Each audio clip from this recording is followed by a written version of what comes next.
I pledge allegiance to the flag of the United States of America and to the republic for which it stands, one nation, under God, indivisible, with liberty and justice for all.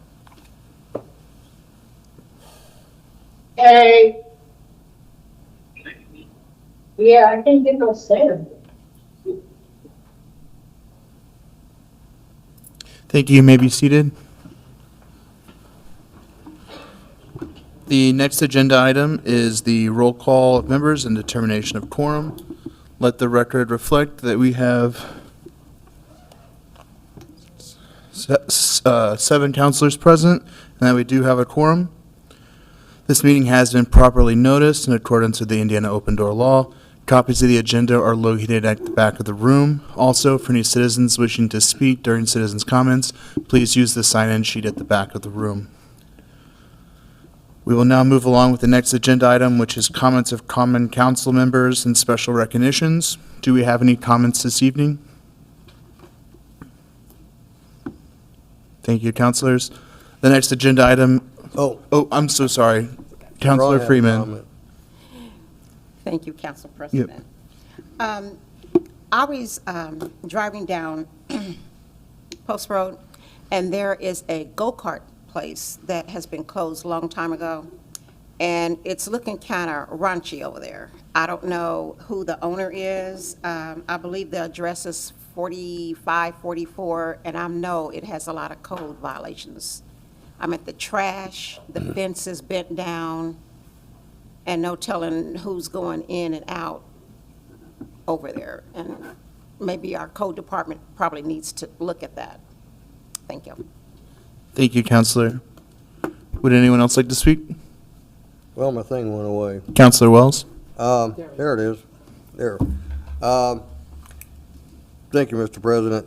I was looking at Facebook the other day, and a lady by the name of Danita Crickmore put a post on the Lawrence Chatter, and she was saying how she would like to see more restaurants, like sit-down restaurants, nicer, higher-end restaurants in the city of Lawrence. And it kind of struck a chord with me, and I like to take just time just to read what my response was to her and the other people. And I wrote, as a city councilman of District 2, which is basically Old Lawrence, comprising most of Pendleton Pike, east to Minnehaha Road and Franklin Road, north to East 50th Street, I entirely agree with your desire for an increase in nice that are in my district. These established restaurants are in competition for food sales, plus they are paying property tax, paying utilities, and paying for licenses and permits where these portable vendors do not have to comply with. I have spoken to several of our brick and mortar restaurants, and none are happy about this mobile competition, but are getting no help from the city. I am very sympathetic to these brick and mortar establishments, but unfortunately I appear to be the only one that is. Possibly new restaurants may come to areas these mobile operators are not operating at, but I question if our city has earned a reputation that may keep the nicer restaurants away. So I've done some homework on this, and I have actually made a call to the Marion County Board of Health and learned quite a bit.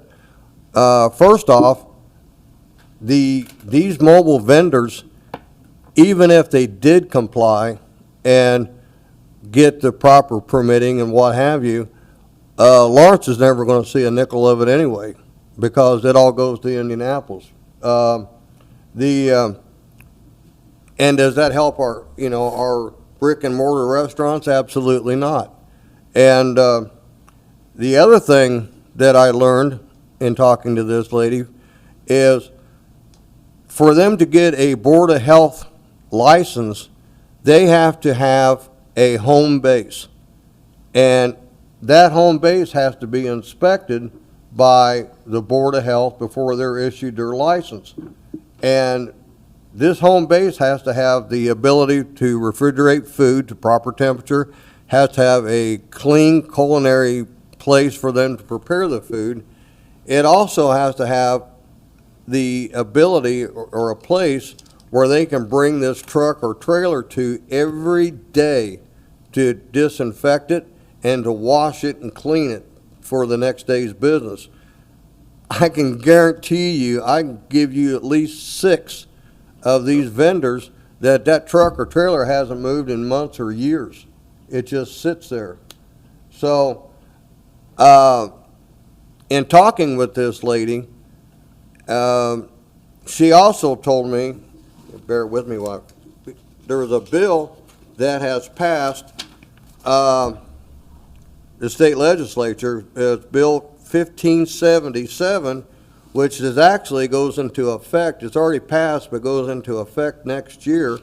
And next year, Marion County will no longer have the oversight of these food trailers or trucks. It will all be the state of Indiana.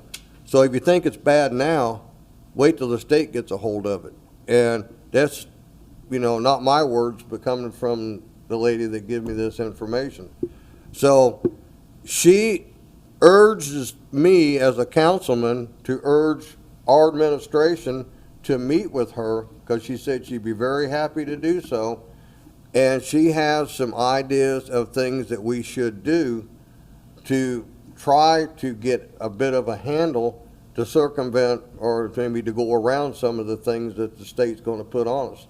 But I know I brought this up once before and about these food vendors, and it seemed to be something that some of you didn't have any interest or I don't know, or was indifferent about was the took that I got. But I just think it's terrible that we have people that set up shop here in Lawrence, and they're paying utility bills, they're paying property taxes, they're contributing to this city when these people bring these trucks and trailers in and they don't bring anything. And if they did, like I said, if they did comply, they wouldn't have to, it wouldn't be anything to benefit the city, because the money all goes to Indianapolis, which is another thorn in my side.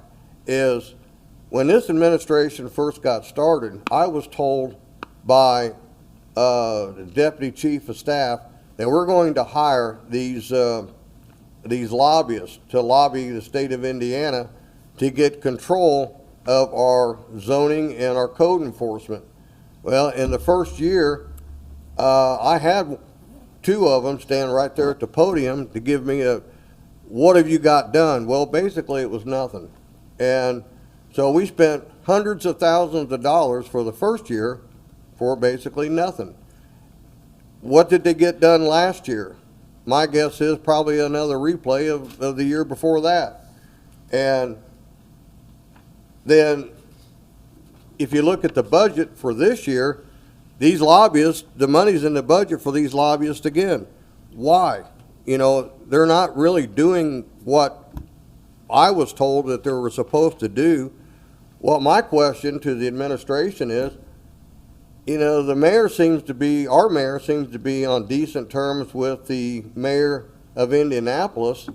And if the problem is because this, their departments won't get off of first base, why can't our mayor say, hey, we've got a problem out here and we definitely need your cooperation?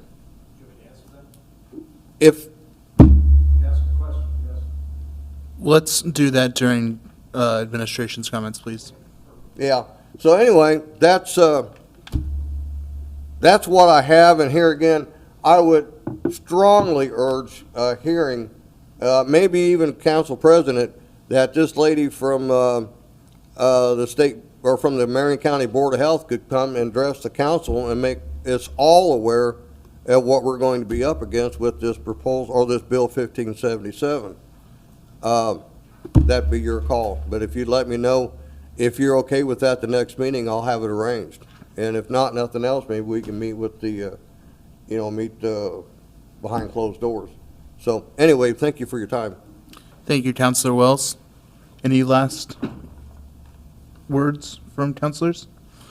All right, we'll move on to the next agenda item, which is the approval of minutes for the regular meeting of January 5th, 2026. Are there any questions or corrections to the minutes? All right, I will entertain a motion. So moved. Thank you, Counselor Freeman for the motion and Christy Cron for the second. We will now, any further last discussion? We'll now proceed with the vote.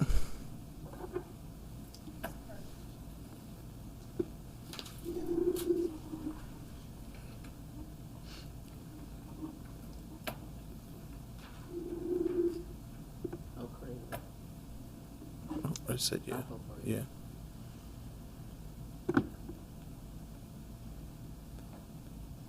Let the record reflect that we unanimously passed the minutes for the normal meeting, January 5th, 2026.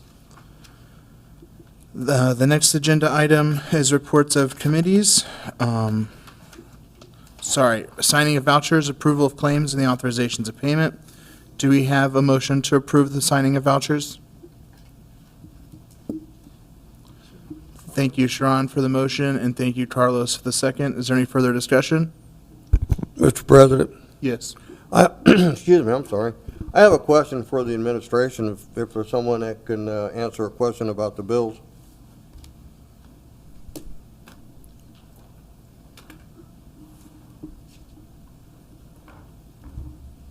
I thought you was on vacation. I'm sorry? I thought you was on vacation. I'm going on vacation tomorrow. Oh, well, have fun. Well, my question is, are there any of these bills, because I thought it'd be easier just to ask you than me try to cipher it out. Are any of these bills that are up for approval tonight, over the ones that are over $5,000, have any of them been approved or brought to us by the Board of Works? I have not looked at the claims. I know it was shared. I think you all have them, but if you have any specific ones, I can, So you don't know? I haven't went through them, so I don't, You didn't go through them? no. Oh, okay. That's the job of the controller, and your job as council to look at the claims. Okay, well, I mean, that still is a sore spot for me because, you know, I initiated the proposal too. I wanted to see the Board of Works not approve anything over $5,000. And, you know, and I understand that they still are. We have a meeting next, I don't think Alan's part of it, but I think Scott is, and Council President Kramer with their legal team to go over, got a whole list of issues to go over. Right, That's, will be one of the topics. okay. All right, thank you. One question before you leave.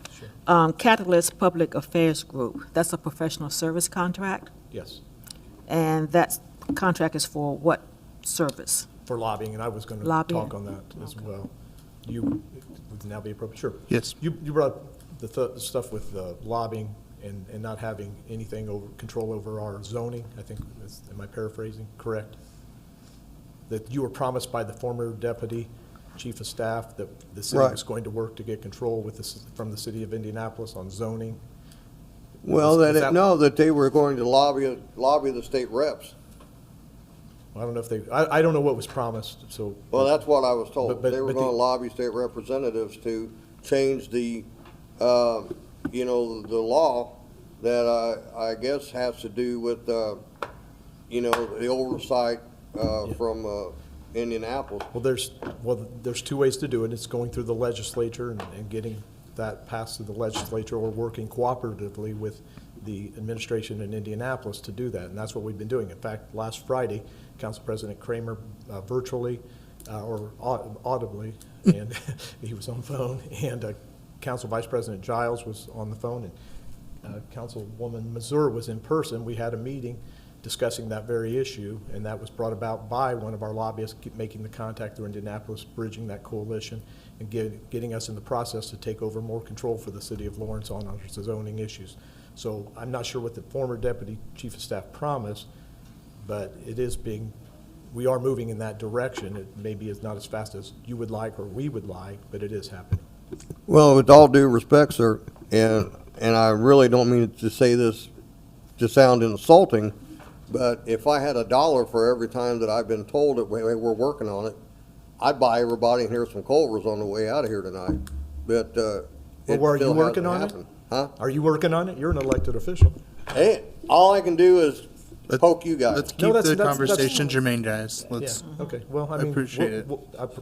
Thank you, I Yeah. appreciate it. We're doing our part, and if you have any suggestions on how to move it forward, building coalitions with city council, city county council members, if reaching out to the Hogshead administration, I think we're making progress. I'll let Councilwoman Mazur and Councilman Kramer and Councilman Giles have their own opinions, but I think we're moving in the right direction.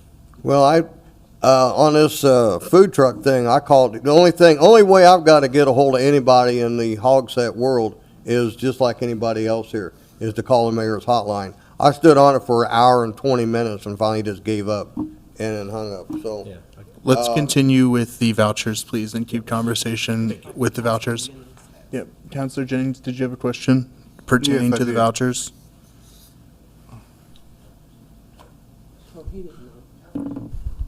I'm sorry, Counselor Jennings has a question for you. Oh, sorry. Who was this about?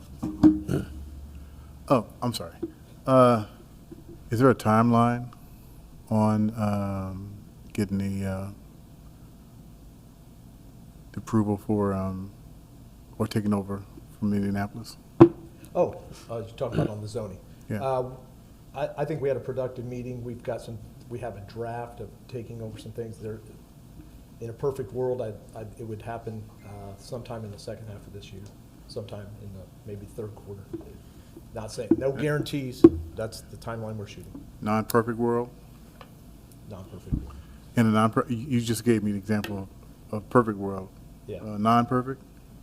Well, Months, in a non-perfect world, it'd be later than that. I don't think it'll happen before. This year? I hope. Okay, Hope. Cross my fingers. thank you. All right, thanks. Liz, did you have a question? I as just well? have a question about the vouchers because of the new year, we did the vouchers the second meeting, but habitually, we will do at the beginning of the month. Just wanted to make sure that that tradition would continue. Thank you. Thank you, Counselor Mazur. All right, so we have a motion to approve the vouchers, and we have a second. We'll now proceed with the vote.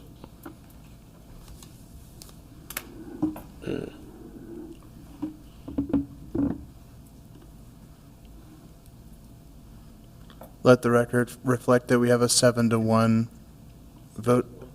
Six. 6-1 to approve the vouchers. The next agenda item is reports of committee. We do not have any reports of the committees from at this time. We will now move on with proposal number 3. Madam Clerk, could you please read the title of that ordinance into the record? Proposal number 3, 2025, an ordinance of the Common Council of the City of Lawrence, Indiana, amending Title I, Article 2, Chapter 5 of the Code of Ordinances of the City of Lawrence, Indiana. Thank you, Madam Clerk. That proposal remains with the Committee of the Whole for consideration and recommendation to the council, and will be brought to the council when appropriate. We'll move along with the next agenda item, an unfinished business, proposal number 7. Madam Clerk, could you please read the title of that into the record? Proposal number 7, 2025, an ordinance of the Common Council of the City of Lawrence, Indiana, adopting a code of ethics. This proposal also remains before the Committee of the Whole and for recommendation to the full council and will be brought when appropriate. The next agenda item in unfinished business is resolution number 10. Madam Clerk, could you please read the title of resolution number 10 into the record? Resolution number 10, 2025, a resolution of the Common Council of the City of Lawrence, Indiana, amending the Common Council rules and procedures. That proposal remains with the Committee of the Whole for consideration and recommendation and will be brought back to the council when appropriate. The next agenda item is new business, proposal number 1. Madam Clerk, could you please read the title of that ordinance into the record? Proposal number 1, 2026, an ordinance of the Common Council of the City of Lawrence, Indiana, amending Title I, Article 1, Chapter 2, Section 12 of the Municipal Code regarding Common Council approval on expenditures of professional service contracts. On behalf of the Common Council, I'm referring Proposal 1, 2026 to the Code and Rules Committee for consideration. We'll now move along to the next agenda item, which is comments from the administration. Do we have any comments from the admin this evening? Thank you. I just wanted to address the food truck issue. I think we talked about it last year, maybe sometime. I'm going to go by my memory, which is less than perfect. I know it was, I think you brought up some concerns with it. I think your description was correct, that there were some members of the council that had maybe some different thoughts or weren't quite as receptive to it. The administration is open if any stipulations, regulations you want to put in.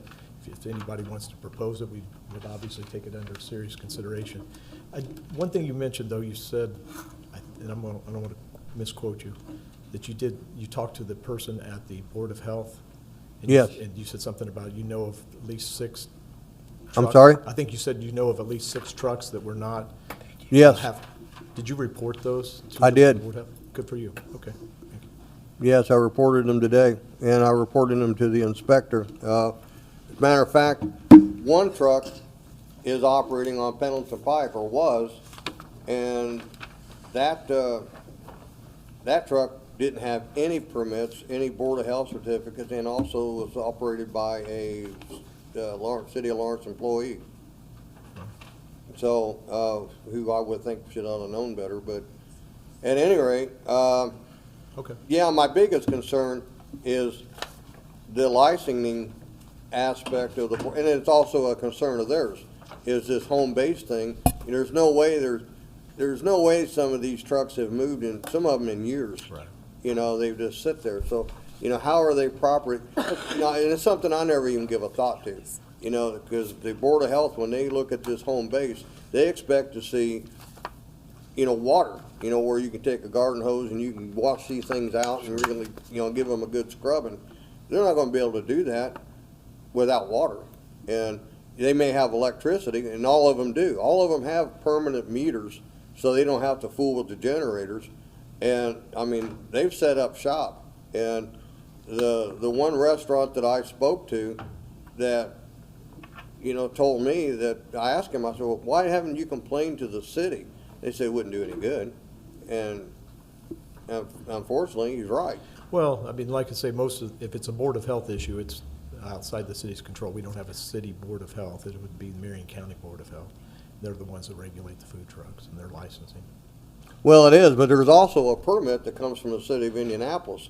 And so the city of Indianapolis. Oh, you're saying that the city of Indianapolis couldn't do, I thought you were saying the city of. There's two of, there's a Board of Health, permit from Marion County, and then there's a permit that comes from the city of Indianapolis. And, it should be, in a perfect world, the city of Indianapolis should be coming around inspecting these things and seeing, that, they're complying with, she gave me a list of things that the inspector would look for, but it's obvious that neither one of them are really, now I guess I can't say that they haven't checked, because the one that's the city employee, they did check him, they did shut him down. But the other ones are all up and running, and like I told this lady, I said, if they're supposed to have this home-based thing, there's no way these vehicles, these trailers and trucks have moved in forever. And so, they got to be in violation. But the point of it is, why should we have to even, why should our brick and mortar restaurants have to be subjected to losing trade by these guys when they don't donate, contribute nothing to the city? Absolutely nothing. And if they did pay by the rules, then it all goes to Indianapolis anyway, so we're still out, not getting anything out of it. And that's why. Did you have any other comments? No, I didn't. Thank you. For yourself? If you're good. These are conversations that we can have outside. I agree. Thank you. Alrighty. The next item on the agenda will be citizens' comments. Citizens' comments shall be limited to 3 minutes. Those wishing to speak, please approach the podium and state your name and address for the record. We will start with Curtis and Danita. Is it Crickmore?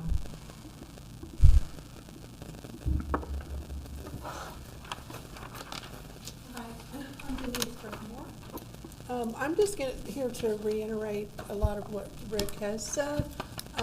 Our community does not like all these trucks, like 10, 15 trucks on that side of Lawrence. I think we're beautifying the Fort Harrison 56th Street side, but this side over here looks terrible. And it's just really making our community look bad. kind of had some of the same thoughts he did. What are they doing to, you know, bring revenue to our city, you know? And I kind of opened this thing on Facebook just randomly saying, hey, how could we get some, you know, different restaurants besides pizza and Mexican? Not that I don't like those, it's just we wanted more variety, and that kind of opened this whole thing. So that's kind of what I'm here for. Also, I wanted to read something that came up in this discussion on Facebook, and this is from a business owner here, a restaurant owner in Lawrence. Opening a new brick and mortar is very expensive. My experience from Lawrence has not been the best compared to my other locations. We have experienced a lot of dine and dash, customers' complaints for everything just to get stuff free, low tipping from our servers, vandalism to the building. We do not foresee us wanting to stay longer than our lease contract, even though we are profitable. Just not worth the headache. When we make money in our other sides of the city, where the customer base is of higher quality. I understand this comment will be criticized, but this has been my personal experience, which concluded my personal opinion. So it's kind of sad, you know, that the restaurant owners that are here are not wanting to stay, you know, so I wanted to bring that up as well.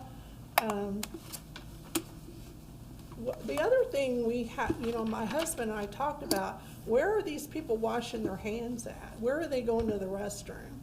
You know, it's not sanitary. If you really think about it, I would not eat in any of them anyway. But anyway, I think that's all I had to say. I just wanted to reiterate, you know, that our community does care. You know, when I drive down towards, you know, this side of the city, to me, it just looks bad. It's trashy. I hate to say that, but that's the way I feel. It looks trashy. So, anyway, that's it for me. Thank you. Thank you. Thank you. Thank you. Would anyone else like to speak? Meeting is adjourned.